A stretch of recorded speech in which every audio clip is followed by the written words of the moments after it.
お前は誰だ？私は皆様の担当試験官レロローと申します。すぐに落としてるな。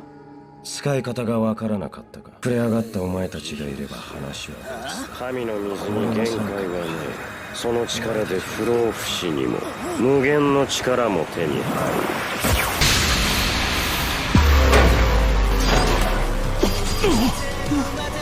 まぐれ。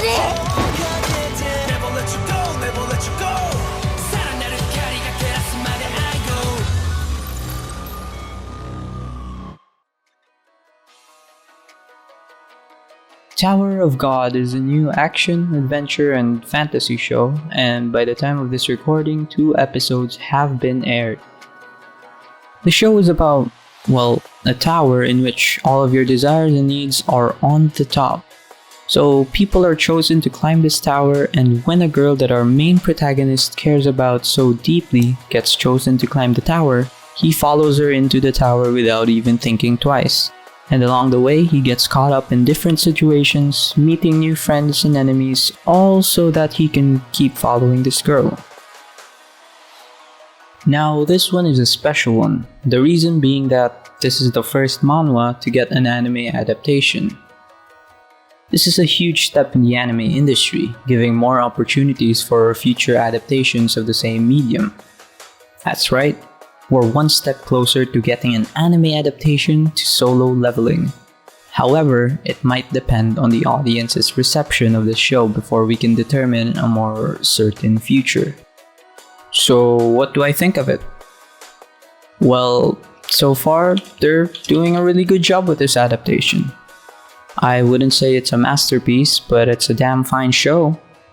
Tower of God is a fine watch if you're in it for the action scenes. But that's not really the main appeal of the show. Sure, there are some action scenes here and there, but it's the world that this series has created that got me into liking the show. The setting feels very vague. This tower that everyone is set in doesn't seem like an infrastructure, but rather it seems more like planets or dimensions with the size of each level or floor. And then we have the lore.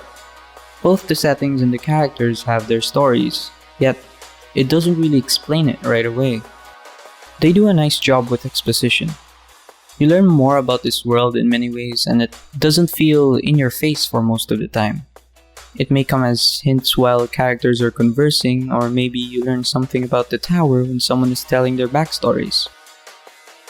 Now, regarding to how they adapted this material, I have to say this might actually be better than the source material in a number of ways.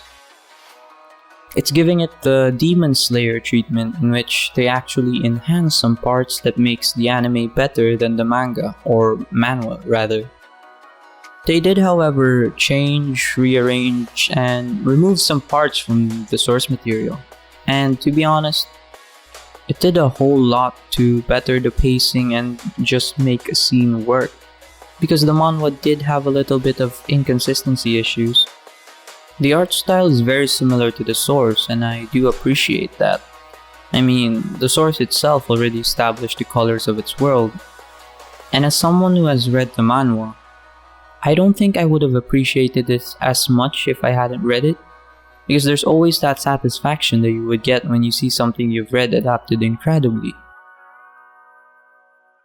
I recommend reading the manhwa if you're planning to watch the show, but I definitely think you'd find enjoyment in it either way, because I sure did.